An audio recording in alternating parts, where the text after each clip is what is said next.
Now, you have a recent launch to discuss here?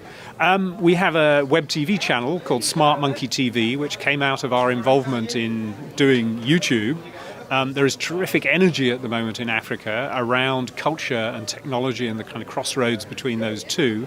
And we run this web TV channel that does interviews with African film directors, with startups from the continent, with people who are producing TV programs, a whole range of different subjects around culture and technology.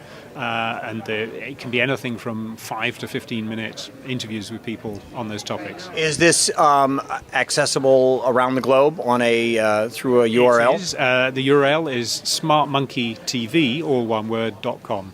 Great. Is there a kind of content consumption going on in Africa? And I know that's a pretty tough question if you're talking about so many different types of cultures. That is predominant: news, information, sports, entertainment, drama, comedy, that sort of thing. That is predominant. I'll pick on two things in a moment. I'll make a general comment. People the world over watch local content if they can get it. They prefer to see themselves in the mirror rather than the Fresh Prince of Bel-Air. So in that context, you have Nollywood, which is Nigerian. It's described as film. It's much more like telenovela at some level. Cheaply produced. Content which is about people marrying, people falling in love, people marrying against the wishes of their parents, witchcraft, a whole range of very African subjects, and that is watched right across the continent, and the stars of that are known in all of the different countries. So that's one type of content. The other type of content is sports content. Africans are football mad. This is what you would, as Americans, would call soccer, and they are interested in the English Premier League because there are large numbers of African footballers play in the English Premier League. And so they follow that, So when I arrive, say, in a country, somebody will say to me, I'll drop you off because I'm going off back to watch the Manchester United match or whatever, Here, actually, I'd say it would be the Liverpool team if you were to look around the Definition 6.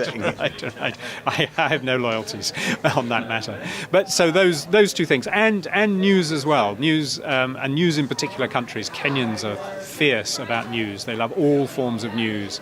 And that is another strong strand of content. So those three strands. The difficulty is for broadcasters is a telenovela. An hour of a telenovela may cost them $200. To make a program may cost $15,000 or $10,000. And so the natural bias is against making local content. But it is beginning to happen, and people are having some success with local content. What is the predominant language of the novellas?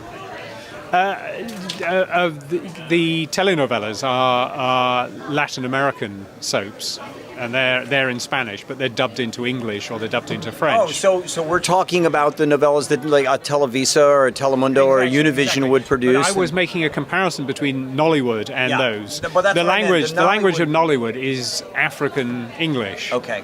And it's African Nigerian English. But they again are dubbed into French. So the Nollywood films are taken by a French company called Tema, and Tema put them out on pay TV bouquets in France. Nollywood is in the Caribbean, So it's quite well known and quite well distributed.